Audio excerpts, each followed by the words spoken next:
somebody is sick, go to the hospital. If they give you medicine, the medicine does not work automatically. No. When you are having some challenges, maybe some part of the body is broken down already by sicknesses or diseases, then doctor will say, okay, take this medicine, 2 in the morning, 2 in the afternoon, 2 in the evening. Eat before you take it for 7 days, then come back for checkup. What the doctor tries to do is that he's trying to see how you can recover gradually. So this recovery in life, whether spiritual recovery or physical, is not automatic, it's gradual. So as you hear the word, more of the word every day, you are improving. For example, Naaman was asked to dip himself 7 times in the Jordan River. So he went there, he dipped himself 1 time, 2nd time, 3rd time, 4th time, 5th time. The 5th time, there was no sign of changes, no sign of miracle, but he still went for the 6th time. Even the 6th time, 6 is not far from 7. Even the 6th time, there was no trace, there was no sign that something will happen. That's how it is in life. So until the 7th time. So complete obedience is what you need to safeguard your destiny from corruption and destruction.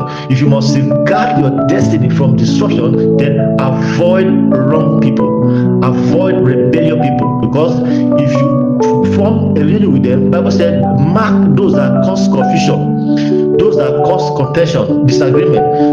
They are the people that can lead to spirit. Mark them and avoid them. So there are people the Bible says we should avoid. So you cannot claim that you are more righteous than God. If you claim you are more righteous than God, who say avoid certain people, then you will pay with your own life. But I prophesy that God will grant you wisdom to know who to avoid and where to avoid and things to avoid to make heaven and to fulfill your destiny. The Bible said, he that walketh with the wise people shall become wise, but the companions of fools shall be destroyed. So if you want to meet destruction, then avoid foolish people, avoid people who are not on the right track.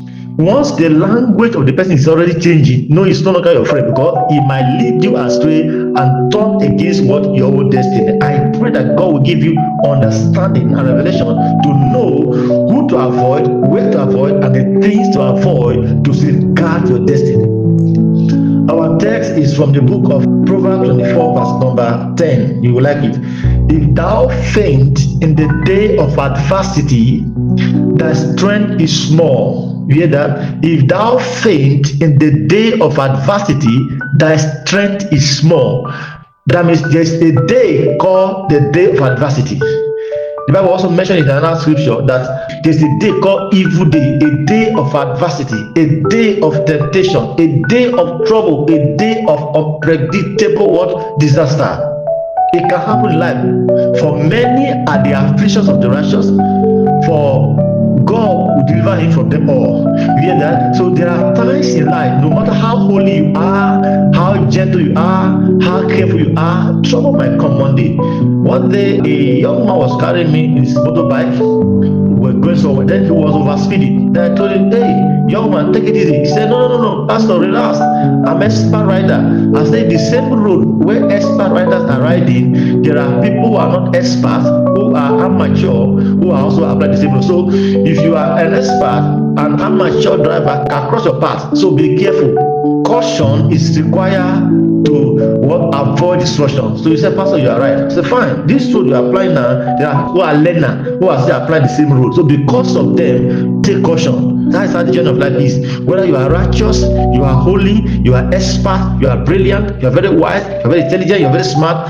Let me tell you something. You must have to learn how to safeguard your destiny. In the same world where you are so wise and smart and skillful, there are people who are not wise and skillful. Thanks for watching.